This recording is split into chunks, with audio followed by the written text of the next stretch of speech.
सभी शिक्षकों को ऑनलाइन बायोमेट्रिक उपस्थिति दर्ज कराई जा रही है। और इसी क्रम में यहाँ माननीय उच्च न्यायालय के द्वारा बड़ा आदेश दिया गया है सरकार को कि यहाँ यह मान्य है या नहीं है, क्योंकि एक शिक्षिका के द्वारा हाई कोर्ट में याचिका दायर किया गया था कि हमें मतलब कि इससे मुक्त किया जाए, क्योंकि हम शिक्षक हैं और इस प्रकार मतलब हमें अगर 10 मिनट 15 मिनट लेट भी हो जाता है तो हमें मतलब इससे मुक्ति दिया जाए और बायोमेट्रिक अटेंडेंस से हमें मतलब कि मुक्त किया जाए। इस पर हाई कोर्ट का बड़ा फैसला आया है और सरकार को आदेश दिया गया। क्या आदेश दिया गया है, चलिए आपको पूरी अपडेट बताते हैं। इससे पहले अगर चैनल पर नए हैं तो चैनल को सब्सक्राइब से लाइक कीजिएगा।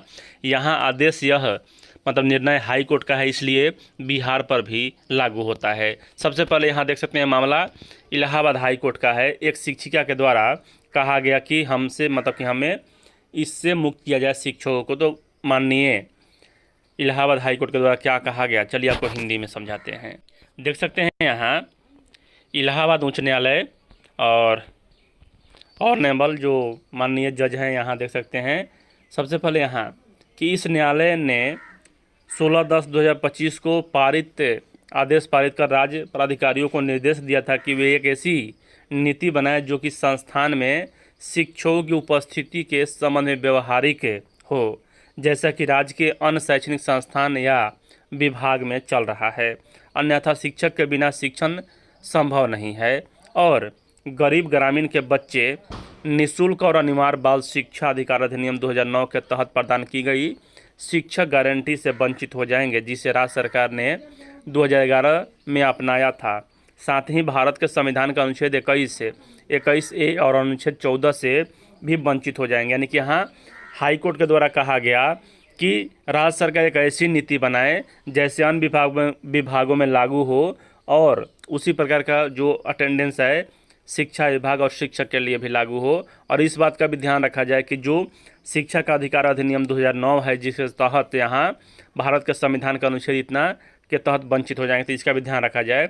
अब देखिए 2 में कहा जा रहा है कि राज्य के विद्वान अस्थायी अधिवक्ता ने प्रस्तुत किया कि इस न्यायालय के आदेश के अनुसरण में आज उत्तर प्रदेश सरकार के मुख्य सचिव की अध्यक्षता में एक बैठक चल रही है।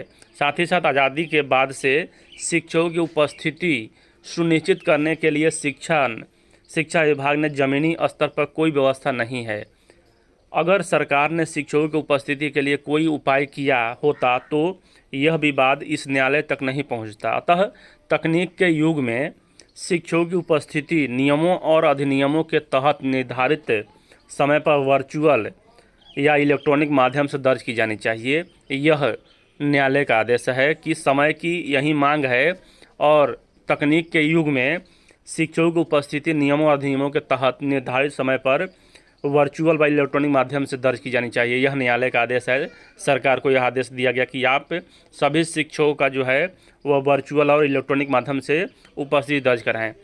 4 में कहा जाए कि यदि शिक्षक किसी कारणवश 5 से 10 मिनट देरी से आ रहे हैं और उनकी आदत नहीं है तो उन्हें कुछ छूट दी जा सकती है, लेकिन यह प्रतिदिन संस्थान में उपस्थित रहना होगा। उन्हें प्रतिदिन संस्थान में उपस्थित रहना, जबकि शिक्षक की उपस्थिति अनिवार्य है। यानी कहा जा रहा है कि 5 से 10 मिनट देरी से आ रहे हैं तो ठीक है, लेकिन कारण होना चाहिए। अगर मतलब जाम में फंस गया अन्य प्रकार कोई हुआ तो यहाँ मतलब कि छूट दी जा सकती है, लेकिन उन्हें अगर लगातार यह मतलब कि लेट से ही आ रहे हैं तो दिक्कत है।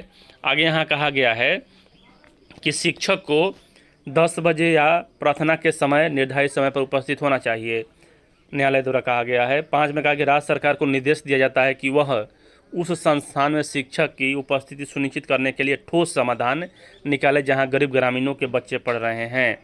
आगे यहाँ कहा जा रहा है कि जहां तक याचिकाकर्ता का संबंध है कि याचिकाकर्ता के विद्वान वकील ने प्रस्तुत किया है कि याचिकाकर्ता का यह वचन दे रही हैं कि वह निर्धारित पोर्टल पर इलेक्ट्रॉनिक गजेट द्वारा उपलब्ध कराए गए हस्ताक्षर और उपस्थिति को अपलोड करने के लिए तैयार है।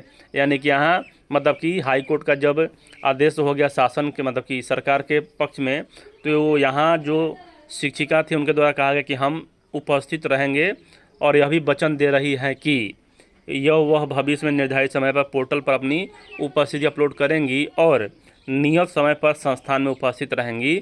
यह शिक्षिका के द्वारा कहा गया हाई कोर्ट में। साथ में कहा जा रहा है कि यदि याचिकाकर्ता इस प्रकार का वचन देती हैं कि वह भविष्य में ऐसी बात नहीं दोहराएंगी तथा इलेक्ट्रॉनिक गजट के माध्यम से समय पर अपनी उपस्थिति दर्ज कराएंगी तो न्यायालय नरम रुख अपनाएगा तथा मामले के गुण दोष पर विचार किए बिना ही क्षमा प्रदान करते हुए विवादित आदेश को रद्द कर सकता है, क्योंकि ऐसा पहली बार हुआ है तथा भविष्य में इसकी पुनरावृत्ति नहीं होगी। 8 में कहा जा रहा है कि मामले को 10/11/2025 को नए सिरे से सूचीबद्ध करें ताकि राज्य के प्रतिवादियों को शिक्षक की उपस्थिति सुनिश्चित करने के लिए निर्देश प्रदान करने में सक्षम बनाया जा सके, जैसा कि राज्य के अन्य संस्थानों में चल रहा है। यानी कि यहाँ फाइनल रूप से देखा जाए तो अब जो है उत्तर प्रदेश समेत बिहार या मध्य प्रदेश के जितने भी शिक्षक हैं उनका ऑनलाइन उपस्थिति अनिवार्य है और अनिवार्य ही रहेगा, क्योंकि अन्य संस्थानों में भी इसी प्रकार की मतलब कि संस्थानों में ऑनलाइन उपस्थिति दर्ज की जा रही है। तो अब जो मतलब कि है कि ऑनलाइन उपस्थिति अनिवार्य ही रहेगा अस्थायी रूप से, यह हाई कोर्ट का आदेश है। तो चलिए यहाँ यही अपडेट है। वीडियो देखने के लिए धन्यवाद। अरे